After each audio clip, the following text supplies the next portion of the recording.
नमस्कार, मैं मनीष कुमार वर्मा। इस न्यूज में आप लोग को सुनाएंगे कि किस प्रकार अमित शाह को आड़े हाथे ली प्रियंका गांधी और अपनी बात रखी और बोली जी हमारी माँ 44 वर्ष की थी जब हमारे पिताजी के आतंकवादियों ने हत्या किया। युद्धबंदी हमारे पास 15,000 वर्ग किलोमीटर क्षेत्र पाकिस्तान का हमारे पास। शिमला में समझौता हुआ, पाक ऑक्युपाई कश्मीर मांगना ही भूल गए। उस वक्त पाक ऑक्युपाई कश्मीर मांग लेते, न रहेगा बांस न बजती बांसुरी। कि बाटला हाउस की घटना देखकर सोनिया जी फूट फूट कर रो पड़ी। इतिहास की बात आप करिए, मैं वर्तमान की बात करना चाहता हूँ। आपको एक कहना चाहिए, आपको एक कहना चाहिए, नेहरू ने क्या किया, इंदिरा गांधी ने क्या किया, यहाँ तक कि मेरी माँ के आंसू तक चले गए। मेरी माँ के आंसू तब गिरे जब उनके पति को आतंकवादियों ने शहीद किया। 2008 के मुंबई के हमलों की जिक्र किया, बार बार कहा कि मनमोहन सिंह जी की सरकार ने कुछ नहीं किया। ये तो जानकारी होगी ना कि उसी समय आतंकवादियों को मार डाला था, एक बचा था और उसको भी फांसी दे दी थी 2012 में। गृहमंत्री महोदय अमित शाह जी के नाक के नीचे पूरा मणिपुर जल गया। दिल्ली में दंगे हुए, उत्तराखंड में हमला हुआ और आज भी वे उसी पद पर बैठे हैं। शहीद इंदिरा गांधी जी अमेरिका के राष्ट्रपति निक्सन का मुकाबला करके पाकिस्तान का विभाजन करवाया। जब 1 घंटे के लिए चुन कर भारतीय नागरिकों को मारा जा रहा था, इस पूरे समय उसे एक सुरक्षा कर्मी नहीं दिखा। 25 भारतीय मारे गए, उनके लिए कोई सुरक्षा नहीं थी, कोई सुरक्षा नहीं थी। आप कितनी भी ऑपरेशन क्या डालें, आप इस सच्चाई के पीछे छुप नहीं सकते, इसे नकार नहीं सकते। आपने उनको सुरक्षित नहीं किया। कोई शर्म नहीं, कोई शर्म नहीं और ना कभी होगी। सुन लीजिए, सुबह भी मैं शिव मंत्र बोल के आई हूँ।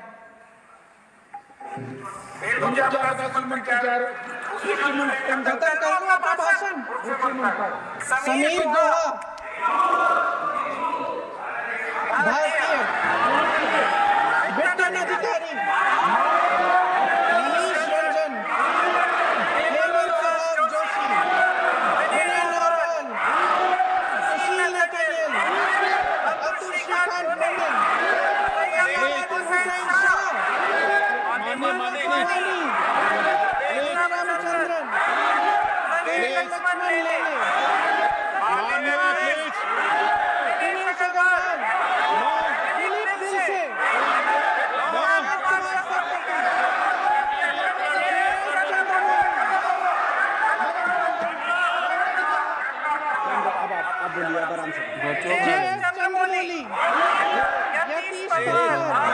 इतिहास की बात आप करिए, मैं वर्तमान की बात करना चाहता हूँ। आपको एक कहना चाहिए, आपको एक कहना चाहिए, पूरे परिवार का नाम बनवा देते हैं। अरे अपनी जिम्मेदारी खुद लीजिए। 11 सालों के लिए तो सत्ता में आप हैं।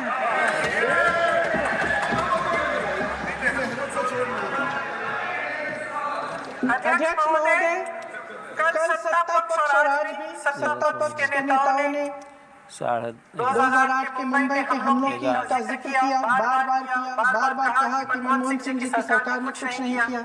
ये तो जानकारी होगी ना कि उसी समय जब वो आतंकवादी हमला चल रहा था, तभी उन आतंकवादियों को मार डाला था, एक बचा था और उसको भी फांसी दे दी थी 2012 में। महाराष्ट्र के मुख्यमंत्री ने इस्तीफा दिया। देश के गृह मंत्री ने जिम्मेदारी लेकर इस्तीफा दिया। एक जवाबदेही थी पब्लिक के प्रति, एक जवाबदेही थी इस देश की जनता के प्रति, इस देश की धरती के प्रति।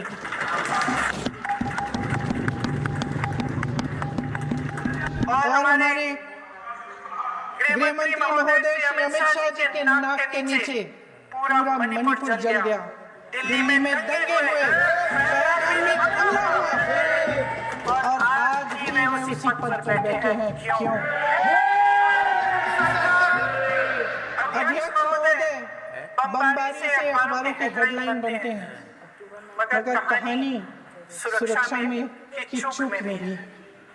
आज देश खोखले भाषण नहीं सुनना चाहता, देश जवाब चाहता है, तसल्ली चाहता है कि सच उससे छिपाया नहीं जाएगा। ऑपरेशन सिंदूर जब शुरू हुआ, हम सब ने समर्थन किया, सब एकजुट होकर खड़े हो गए इस देश के लिए। दोबारा होगा, दोबारा खड़े हो जाएंगे। अगर हमारे देश पे हमला होता है तो यहाँ इस सदन में किसी भी पार्टी का हो, कोई भी हो, सब आपका समर्थन करते।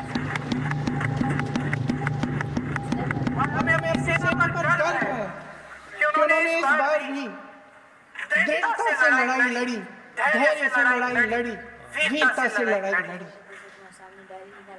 लेकिन इस ऑपरेशन का सिंदूर का क्रेडिट, उसका श्रेय तो हमारे प्रधानमंत्री जी चाहते हैं। सही भी है, ठीक है, सही है, श्रेय ले। ओलंपिक्स में हमारा मेडल आता है, उसका भी श्रेय लेते हैं, लेकिन सिर्फ श्रेय लेने से नहीं होता नेतृत्व, जिम्मेदारी भी लेनी पड़ती है।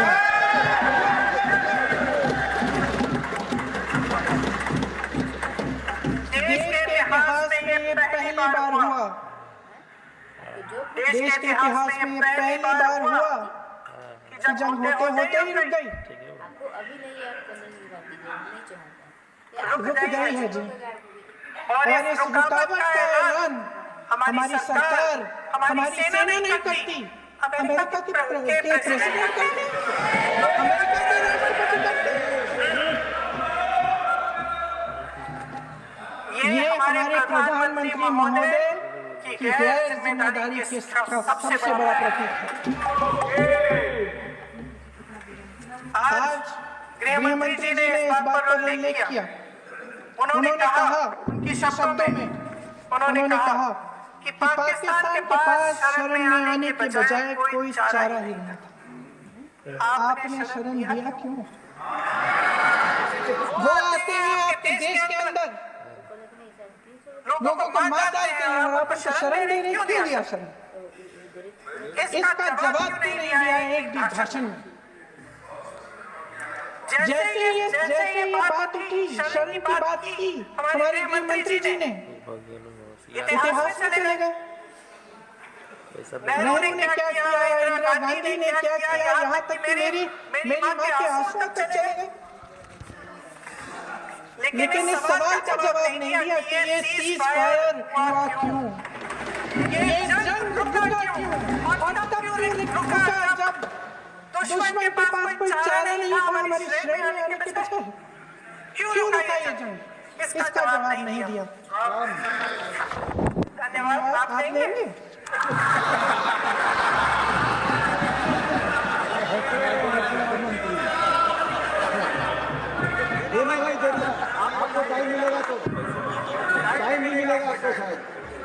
वैसे महोदय, मेरी माँ की आंसू की बात किए, मैं इसका जवाब देना चाहती हूँ। मेरी माँ के आंसू तब गिरे जब उनके पति को आतंकवादियों ने शहीद किया, जब वे मात्र 44 साल की थी। और आज अगर मैं इस सदन में खड़ी हूँ और उन 26 लोगों की बात कर रही हूँ, मैं इसलिए कर रही हूँ क्योंकि मैं उनका दर्द जानती हूँ, महसूस करती हूँ।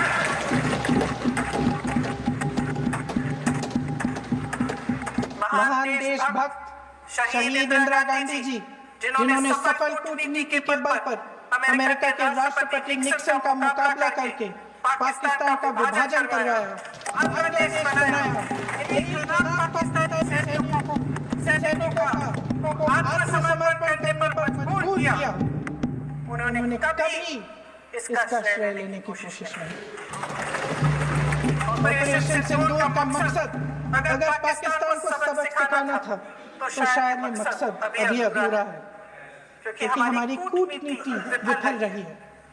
इसका प्रमाण यही है कि ऑपरेशन सिंदूर के बाद एक पाकिस्तानी जनरल जिसके हाथ खून से रंगे थे, अमेरिका के राष्ट्रपति के साथ बैठकर लंच खाया। ऑपरेशन सिंदूर का मकसद आतंकवाद को खत्म करने का था, तो पाकिस्तान को संयुक्त राष्ट्र के आतंकवाद विरोधी समिति का अध्यक्ष चुने जाने से इस मकसद को धक्का लगा है। इसकी जिम्मेदारी कौन लेगा? क्या हमारे प्रधानमंत्री लेंगे? क्या उनमें ये हिम्मत है? अगर इस ऑपरेशन के दौरान हमारे जहाजों का नुकसान नहीं हुआ तो सदन में इसे साफ साफ कहने से क्या डर है? क्यों नहीं कहा? कल भी रक्षा मंत्री जी ने कहा कि हमारे इंफ्रास्ट्रक्चर का नुकसान नहीं हुआ, तो जहाजों के बारे में भी बता दें, साफ साफ बता दें। क्या हर्ज है? सच्चाई तो है। सवालों से बचने के लिए ये सरकार हमेशा प्रयास करती है। इसकी राजनीतिक कायरता बेमिसाल है। देशवासियों के प्रति जवाबदेही का एहसास ही नहीं है। सच्चाई ये है कि इनके